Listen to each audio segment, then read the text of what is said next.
geldik dağa. Dağın içinde Kara Ternau diyen bir ova var. Küçücük ova. Takriben 8 öy şomedenine. Bu tağının mesirinin fezası beter ağrıyor. Fezasını bir varkadayınsa manzarasını kocadık varkadayın.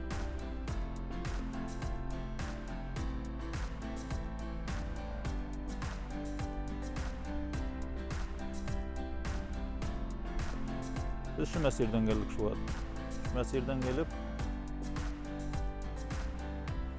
Kara Ternau şu dağın ağrısından, şu dağın içinde.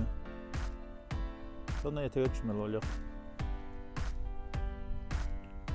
Küçücük ova, 8 öy mi 7 öy?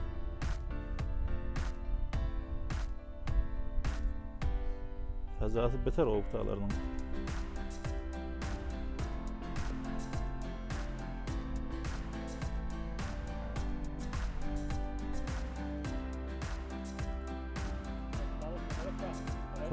Hani?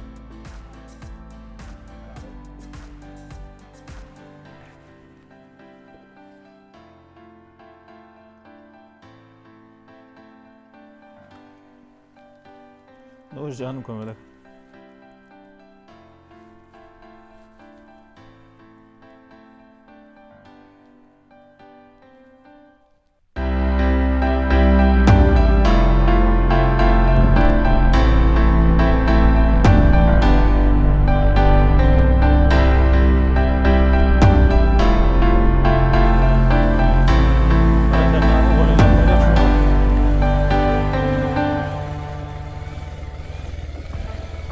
Dağların mesirini motorlu qaytan ova maşinla çalıpda.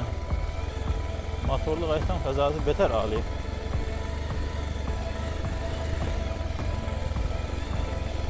Hava da beter soğuk, bu ad neyme abri oldu. Hem bir de Kara Ternau'nun evvelin öyleri. Barıkla temizle çekmeyi.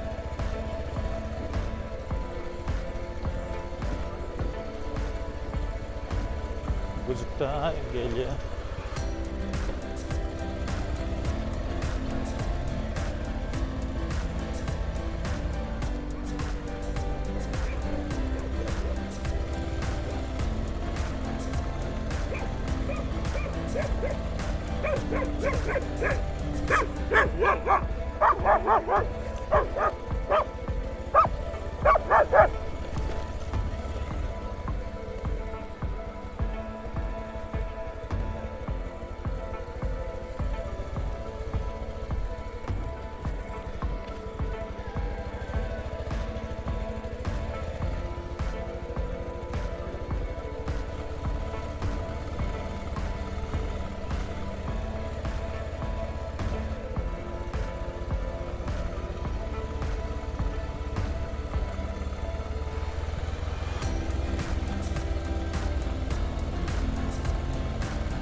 Gelip gören adam da yok. Hazır o da bir yerin takaylı bir süpürümü değil. Kutada tutan, kanebetler, tozirratın hiç sat yok.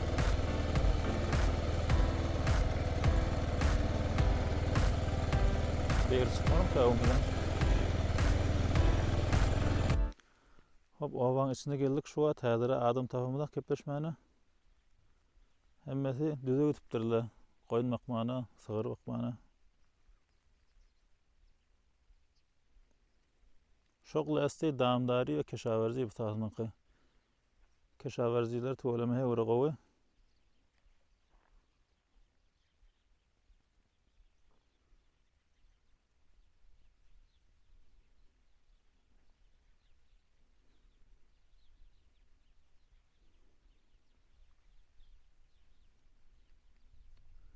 Öyle mahulcu bağmış yani göç gitiptirler.